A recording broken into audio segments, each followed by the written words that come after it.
Supreme court نے آج وقف ترمیمی قانون یعنی وقف امینڈمنٹ ایکٹ کو چیلنج کرنے والی متعدد درخواستوں پر سماعت کے دوران مرکزی حکومت سے سخت سوالات کیے۔ عدالت نے خاص طور پر ان دفعات پر توجہ دی جو وقف بائی یوزر املاک سے متعلق ہیں۔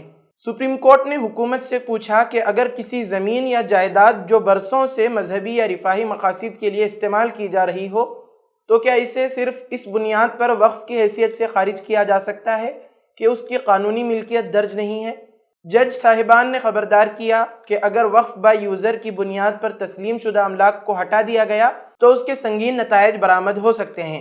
عدالت نے مرکز سے سوال کیا کہ اگر غیر مسلموں کو سینٹرل وقف کونسل کا حصہ بنایا گیا ہے تو کیا مسلمانوں کو بھی ہندو مذہبی ٹرسٹوں یا انڈومنٹ بورڈز کا حصہ بننے کی اجازت حاصل رہے گی؟ سپریم کورٹ نے یہ بھی کہا کہ مذہبی اداروں کے انتظامات میں مذہبی شناخت کا احترام ضروری ہے اور کسی بھی ترمیم یا پالیسی کو بتاتے وقت سماجی ہم آہنگی کو پیش نظر رکھنا چاہیے۔ عدالت نے فی الحال مرکزی حکومت سے تفصیلی جواب طلب کیا ہے اور اگلی سماعت کل 2 بجے رکھی ہے۔